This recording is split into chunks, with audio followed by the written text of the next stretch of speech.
September 1969. A helicopter climbs off the coast of Oxnard, California, low and fast, simulating a combat attack run. A chase plane trails behind it. Then smoke. Witnesses on the beach see it first. A thin plume trailing from the fuselage. Then flame. Then the sound. An explosion, sharp and final, carrying across the water. The tail rotor separated and fell, and the whole aircraft was falling apart, one witness would say. I saw no survivors. The wreckage sinks.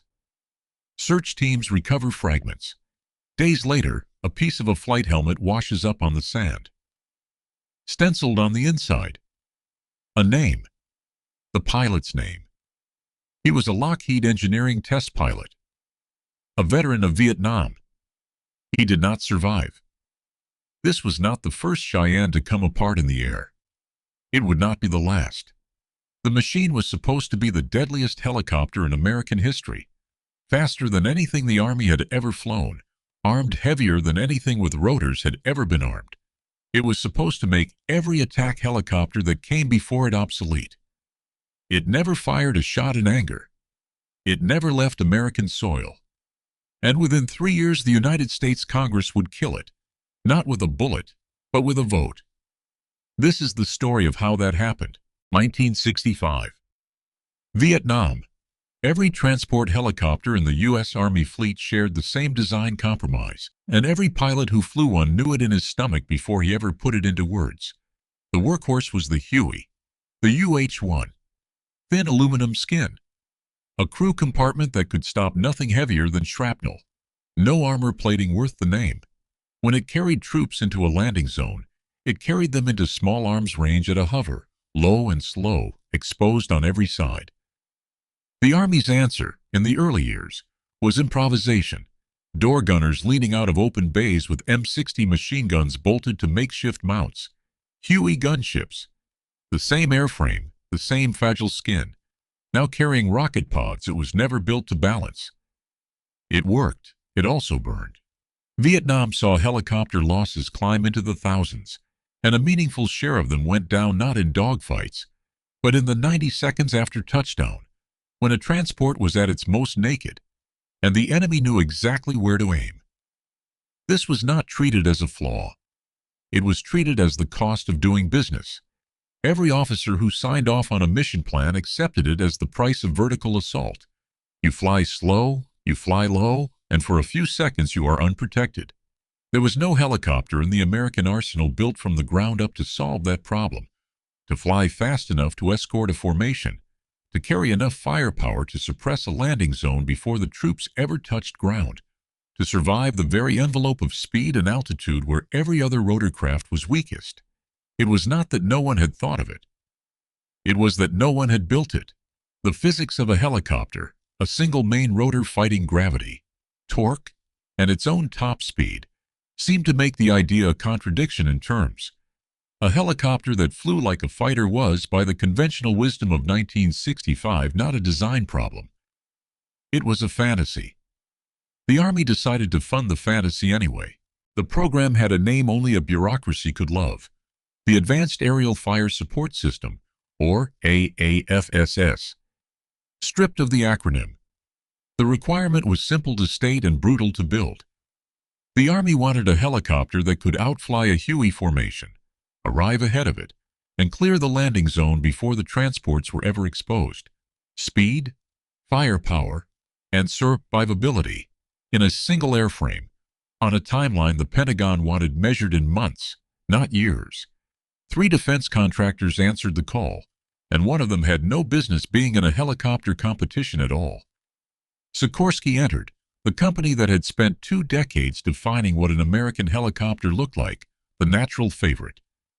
Convair entered with a design so radical, so far from anything flying, that engineers who saw the proposal described it as looking like it belonged on a different planet. And Lockheed entered. Lockheed built fighter jets. Lockheed built spy planes that flew at the edge of space. Lockheed's name was stamped on the U-2 and would soon be stamped on the SR-71 Blackbird. Airframes built for speed, for altitude, for pushing the limits of fixed-wing flight. Lockheed had almost no history building rotorcraft for the U.S. military at scale. And yet Lockheed's engineers had spent years quietly experimenting with an idea that Sikorsky, the helicopter establishment, had never fully committed to: the rigid rotor. Conventional helicopter rotors flex. Blades tilt independently, hinge and flap with every gust and every maneuver, because that flexibility is what keeps the aircraft controllable. Lockheed's engineers had built and flown a smaller research aircraft, the AH-51, using a rotor system that did the opposite: rigid, locked, transmitting control inputs directly and instantly into the airframe. It was a fighter pilot's helicopter, built by a fighter jet company, and paired with a stub wing to offload lift at speed and a pusher propeller mounted at the tail to provide raw forward thrust independent of the main rotor. Lockheed's design promised something no pure helicopter had ever delivered: the maneuverability of a rotorcraft married to the dash speed of an airplane. The Army named the concept the compound helicopter, a machine that flew like a helicopter at low speed and transitioned, in the same airframe, into something closer to a fixed-wing aircraft at high speed. On March 23, 1966, the Army made its decision. Lockheed had won a contract for 10 prototypes, worth $12.75 million, designated the aircraft the AH-56A. The Army would soon give it a name that promised violence: Cheyenne. The odd contractor in the room, the fighter jet company that had never built a combat helicopter, had just beaten Sikorsky at Sikorsky's own game. Nobody in the industry saw it coming, and nobody yet knew that the same boldness that let Lockheed win this contract was about to become the very thing that made the aircraft impossible to finish. By the spring of 1967, the design on paper had become a machine on the tarmac at Lockheed's Van Nuys plant. On May 3rd, the company held a rollout ceremony. What stood on the ramp that day looked like nothing the U.S. Army had ever fielded. The rotor was the heart of it. 4 rigid blades, mounted to a hub that did not flex, did not hinge, did not flap the way every other production helicopter rotor did. Rigid rotor, a main rotor system that transmits pitch and control changes directly through a stiff hub instead of letting the blades articulate independently. The advantage was responsiveness. A pilot's input on a rigid rotor aircraft reached the airframe almost instantly, with none of the lag that came from a conventional articulated system. It made the Cheyenne capable of maneuvers no other helicopter in the world could perform: snap rolls, precision aerobatics, the kind of handling normally reserved for fixed-wing fighters. Beneath the rotor sat a stub wing, mounted low on the fuselage, a short, fixed wing that generates lift at speed, taking weight off the main rotor so the aircraft could fly faster without overstressing its blades. And at the tail, where a conventional helicopter had nothing but an anti-torque rotor, the Cheyenne carried a 3-bladed pusher propeller, a rear-facing propeller that provides forward thrust independent of the main rotor, functioning less like a helicopter accessory and more like the engine of an airplane bolted onto the back of one. The result, on paper, was a helicopter that behaved like 2 aircraft in one. At a hover, it flew like an unirotorcraft: vertical takeoff, sideways drift, the ability to sit motionless over a single point on the ground, but pushed the throttle forward, and the compound design took over. The wing began carrying the weight, the pusher propeller began carrying the thrust, and the Cheyenne stopped behaving like a helicopter altogether. The numbers backed up the ambition: a 4-bladed tail rotor for anti-torque control, a General Electric T64 turboshaft engine producing over 3,400 shaft horsepower, a fuselage stretching nearly 55 feet from nose to tail, and in the cockpit, a configuration no attack helicopter had used before: 2 seats in tandem, the pilot flying from the rear, a co-pilot and gunner seated forward, operating a fire control system that could aim the aircraft's weapons independently of where the airframe itself was pointed, a gunner who could track a target off to the side while the pilot flew the aircraft straight ahead. On September 21, 1967, the Cheyenne left the ground for the first time, and in the months that followed, it did something no compound helicopter had done before at this scale: it went fast.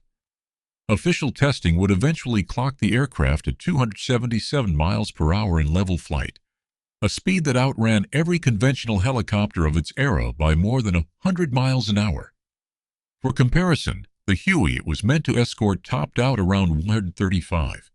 The engineers who had built it believed they had solved the contradiction that had defined helicopter design since the Second World War. They believed they had built a machine that could fly like a fighter and fight like a gunship in the same airframe. What they had actually built was a machine flying at the outer edge of what 1960s aerospace engineering could reliably control, and the industry was about to find out exactly how far that edge extended, the hard way. By January of 1968, the Cheyenne was no longer just a prototype impressing test pilots on a runway in California. It was a program with momentum, and momentum, in the Pentagon, meant money. On January 8th, the Secretary of Defense approved pre-production funding. The order on the table, 375 aircraft. Not 10. Not a handful of test articles for the Army to evaluate at its leisure. 375 combat-ready Cheyennes, destined to become the backbone of American Army aviation for a generation. Flight testing had barely begun in earnest. The aircraft had first flown less than 4 months earlier, and already the Pentagon was writing checks as if the hardest problems had already been solved. That optimism had a name inside the Army. Total Package Production, a procurement strategy that folded design, engineering, and manufacturing into a single continuous contract. Instead of pausing between phases to confirm the aircraft actually worked as promised, it was designed to move fast. It assumed the risk out from under the government's feet and placed it instead on the contractor, on Lockheed. If the design held up, the Army got its helicopter years ahead of a traditional program. If it didn't, there was no built-in point to stop and reconsider before the money was already spent. Nobody paused to reconsider. Congress had authorized the funds. The Army had a war in Vietnam that made every day of delay feel like a day too many. Lockheed had a production line ready in Van Nuys. Every incentive in the system pointed toward speed, and every one of those incentives pointed away from caution. And yet, quietly, a second helicopter was already flying beside the Cheyenne, one nobody was calling the future of Army aviation. Bell Helicopter had been asked to build something far less ambitious, a stopgap. Take the proven transmission and engine from the workhorse, UH-1 Huey, wrap it in a narrow, low-drag fuselage, mount a chin turret underneath, and call it done. No rigid rotor, no stub wing, no pusher propeller, no fire control system that let a gunner track a target. Independent of the pilot's flight path, just a fast, simple armed helicopter that could reach Vietnam while the Army waited for the real answer to arrive. The Army designated it the AH-1G. The troops would come to call it the Cobra. It was never meant to compete with the Cheyenne. It was meant to hold the line until the Cheyenne was ready. A placeholder, built cheap and fast, filling a gap that the far more sophisticated aircraft was expected to close within a few short years. Nobody in early 1968 thought the placeholder would outlast the machine it was standing in for. Nobody thought the stopgap would still be flying combat missions in Army colors more than 3 decades later, while the machine built to replace it would never fire a single shot in anger. But that is exactly what was about to happen. And the first sign of why came less than 14 months later. Off the coast of California, in a fireball that investigators would spend years trying to fully explain. March 12, 1969. A Cheyenne prototype, the third of 10 built, was in the air on a routine test flight when something in its rotor system began to shake apart. The main rotor, spinning at full speed, pitched violently out of its normal plane of motion and struck the fuselage itself, slicing into the front and rear of the aircraft it was supposed to be lifting. The helicopter came apart in mid-air. The pilot did not survive. Investigators traced the failure to a phenomenon that had a name inside the engineering community, but almost no public recognition. Pilot-induced oscillation coupled with a rigid rotor's unique sensitivity to control input at high speed. A chain reaction where a small correction by the pilot fed back into the rotor system faster than the rotor could stabilize. Each cycle of the feedback loop larger than the last. Until the blades were swinging through an arc the airframe was never built to survive. The very feature that made the Cheyenne fly like nothing else in the sky. A rigid rotor transmitting control inputs instantly, with none of the natural damping that a conventional articulated rotor provided, was also the feature that under the wrong conditions could turn a helicopter into a machine trying to tear itself apart. Lockheed's engineers went to work on a fix. And in September of that same year, they thought they had found a controlled way to study the problem without risking another pilot's life. Put a Cheyenne prototype into a wind tunnel at NASA's Ames Research Center, mount it rigidly to the test rig, and run the rotor up to speed under laboratory conditions, monitored by instruments instead of a man in the cockpit. It was meant to be the safe version of the test. It became the second aircraft lost that year. The wind tunnel rig held the helicopter fixed in space, bolted down, unable to shift or drift the way a real aircraft naturally does in flight. In the air, a Cheyenne could move fractionally in response to its own rotor's vibrations. And that small, constant freedom of motion acted as a kind of natural shock absorber, bleeding off energy before it could build into something dangerous. Locked rigidly into the wind tunnel mounts, the aircraft had no such give. When engineers pushed the rotor into high-speed conditions designed to reproduce the same vibration pattern that had destroyed the March prototype, there was nowhere for that energy to go. The oscillation that the aircraft would have naturally damped in free flight instead built on itself, uncontrolled. Sided tests meant to make the aircraft safer. The rotor blades began to pitch beyond their limits. Remote operators controlling the aircraft from outside the tunnel had none of the physical, seat-of-the-pants feedback a pilot in the cockpit would have felt. No sense of the aircraft beginning to shudder. No instinct telling them to back off the controls before the motion became unrecoverable. By the time the instruments showed what was happening, it was already too late to stop it. The oscillations accelerated. The rotor struck the tail boom, and a second Cheyenne prototype was destroyed, this one in a supposedly controlled laboratory environment, built specifically to prevent exactly this outcome. 2 prototypes gone in 6 months, 1 pilot dead. A rotor system that behaved unpredictably both in free flight and, it now turned out, even when nailed down and studied under laboratory conditions. Lockheed's engineers began modifying the design, chasing the vibration problem through every version of the aircraft that remained, and as a precaution, an admission in hardware that the danger had not yet been solved. One of the surviving prototypes was fitted with something no earlier Cheyenne had carried, an ejection seat. A helicopter, built to escort troops into the most dangerous few seconds of a combat landing, now needed an emergency exit built into its own test program just for its engineering test pilots to fly it safely on a calm day over California. The aircraft had not yet fired a shot at an enemy. It had already killed one of its own. The first blow came fast, and it came from inside the Army's own procurement office. On May 19, 1960, barely 2 months after a prototype had killed its pilot, barely 8 months after the wind tunnel had destroyed a second one, the Army canceled the production contract. Not the program, not yet, but the deal for 375 combat-ready aircraft. The order that had defined the Cheyenne's future since January of 1968 was gone. Development would continue. The promise of mass production would not. Lockheed kept building, kept testing, kept modifying the rotor system, chasing the vibration problem through one design revision after another, spending years and hundreds of millions of dollars trying to prove that the aircraft the Army had already once written off could still be saved. But the deadlier threat to the Cheyenne was never really about vibration. It was about turf.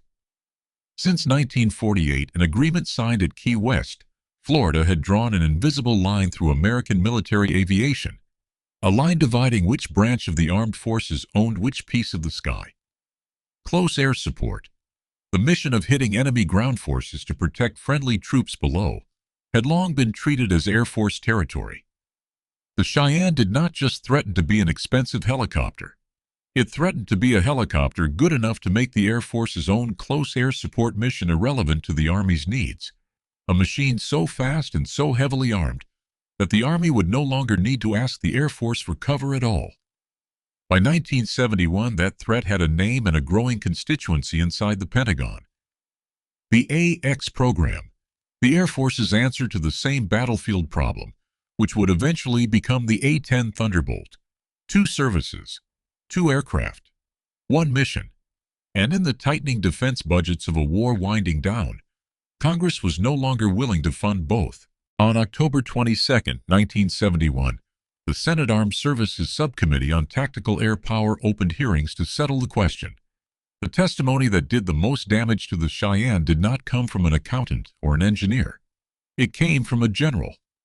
General William W. Maumier, commander of the Air Force's Tactical Air Command, took the stand and cited something no defense contractor could out-engineer: casualty numbers. Maumier pointed to Operation Lamson 719, the brutal 1971 incursion into Laos, where American helicopters had taken devastating losses under enemy fire. His argument was not abstract. It was the blunt suggestion that helicopters, expensive, complex, vulnerable helicopters like the Cheyenne, were not the answer the Army believed they were. A fixed-wing aircraft, armored and gun-heavy, might do the job for less money and less risk to the men flying it. The Army did not surrender without a fight. In January 1972, it convened a special task force to reevaluate the Cheyenne's requirements, hunting for a version of the aircraft that could survive the political battle, even if it meant compromising the technical ambition that had defined the program from the start. And in early 1972, hoping to silence the doubters with a demonstration no hearing room testimony could match, the Army staged a live-fire exhibition for the Senate Armed Services Committee at the Yuma Proving Grounds in Arizona. The Cheyenne had already fired 130 TOW anti-tank missiles successfully in prior testing. On the day that mattered most, in front of the senators who controlled its fate, the first missile fired that morning failed on launch and dropped to the ground. It was a missile malfunction, not a flaw in the helicopter. The distinction did not matter. The senators in the bleachers had come to watch the Army prove the Cheyenne deserved to survive, and what they watched instead was a public failure, captured in front of the very committee that held the program's budget in its hands. By then, the unit cost of a single Cheyenne had climbed past $4 million, 8 times the original estimate from 1966. More than $400 million had already been spent. And in the Senate's judgment, 2 nearly identical answers to the same battlefield question, the Army's Cheyenne and the Air Force's AX, was one answer too many. On August 9, 1972, the Secretary of the Army made it official. The Cheyenne program was canceled. 10 prototypes had been built. 2 pilots and engineers had died testing them. Not one had ever crossed into a war zone, and the machine designed to be the deadliest helicopter in the American arsenal was killed not by an enemy gunner, not by a design flaw beyond repair, but by a line item struck from a budget and a vote in a committee room 3,000 miles from the war it was built to fight. The cancellation left a hole in Army aviation that had technically already been filled, just not the way anyone had planned. The AH-1 Cobra, the stopgap that Bell had built in a hurry back in 1968 using a Huey's engine and transmission wrapped in a slimmer fuselage, was never supposed to be a long-term answer. It was supposed to hold the line for a few years until the Cheyenne matured into full production. Instead, with the Cheyenne gone, the placeholder became the plan. The Cobra kept flying combat missions through the final years of Vietnam, kept receiving upgrades, new sights, new rockets, and eventually the same TOW anti-tank missile system the Cheyenne had been demonstrating at Yuma the day its own program collapsed. A helicopter designed as a temporary fix ended up carrying the Army's attack helicopter mission for over a decade past the date its replacement was supposed to have already retired it. But a temporary fix was not what the Army had wanted in 1965, and it was not what the Army still needed in 1972. The battlefield requirement that had justified the Cheyenne in the first place, a purpose-built attack helicopter, survivable, heavily armed, fast enough to escort a formation into contested airspace, had not gone away. Only the Cheyenne had. So the Army started over. Almost immediately after killing the Cheyenne, it opened a new competition, the Advanced Attack Helicopter Program, or AAH. And this time, the requirements themselves carried the scars of everything that had just gone wrong. Where the Cheyenne had chased raw dash speed, 220 knots, a rigid rotor, a pusher propeller, a stub wing, an airframe that behaved like two different aircraft depending on how fast it was flying. The new specification pulled back. Survivability over speed. A conventional articulated rotor system instead of the temperamental rigid hub that had killed two test pilots. Simplified avionics. Instead of a fire control system built at the edge of what the era's engineering could reliably deliver. The Army had learned its lesson, and the lesson was written directly into the numbers. Target flyaway cost near $1.5 million, a fraction of what a Cheyenne had cost by the time it died. Two companies stepped into the new competition, and one of them was not Lockheed. Bell entered a design, the AH-56, and Hughes Helicopters, a company with none of Lockheed's fighter jet pedigree, none of its reputation for pushing past the edge of what was possible, entered a design built explicitly to be less ambitious than the machine it was replacing. Simpler, slower, harder to kill. The Army chose the Hughes design. It would take another 12 years of development, testing, and refinement before that aircraft entered service in 1984 as the AH-64 Apache, the helicopter that would go on to define American attack aviation for the rest of the 20th century and into the next. 12 years, on top of the 7 the Cheyenne had already burned. 19 years, start to finish. Between the moment the Army first decided it needed a dedicated attack helicopter and the moment one finally reached a combat unit ready to fight, the Cheyenne had promised to close that gap in half the time. Instead, its failure became the blueprint for exactly what its replacement was built not to repeat. Walk onto any American military airfield today, and you can still see the shadow of what the Cheyenne started, even though the aircraft itself never fired a shot at an enemy soldier. The AH-64 Apache that eventually replaced it did not just inherit a mission. It inherited a warning. Every engineering decision that shaped the Apache, the conventional rotor instead of the rigid hub, the emphasis on survivability over raw speed, the deliberate simplicity of a design built to be finished on schedule instead of pushed to the edge of what physics would allow, was a direct answer to a question the Cheyenne had already asked, expensively, at the cost of 2 men's lives. The Apache would go on to fly in Panama, in the Gulf War, in Afghanistan, in Iraq, becoming one of the most combat-tested attack helicopters in American history. It succeeded, in large part, because the Army had already learned, the hard way, on the Cheyenne's dime, exactly what not to build. The technology did not disappear either. The rigid rotor concept that had made the Cheyenne so maneuverable and so unstable did not die in that wind tunnel at NASA Ames. Decades later, Sikorsky would return to rigid coaxial rotor designs for experimental high-speed helicopters, chasing the same dream of a rotorcraft that could fly like a fighter jet, this time with computer flight controls and materials science that 1960s engineers never had access to.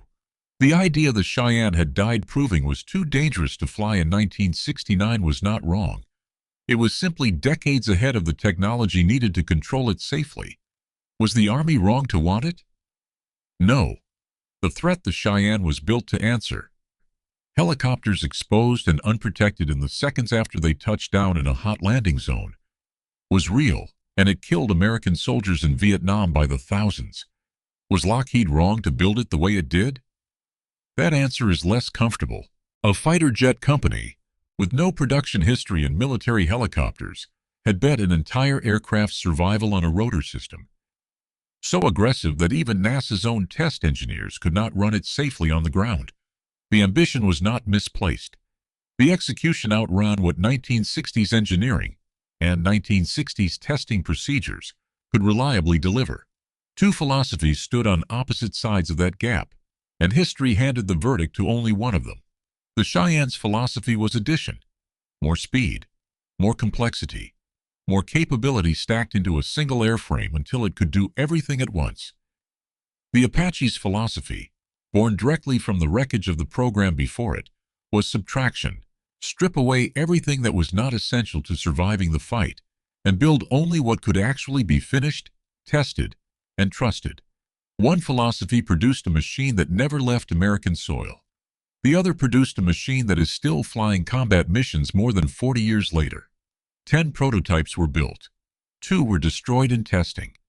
Not one ever crossed into a war zone.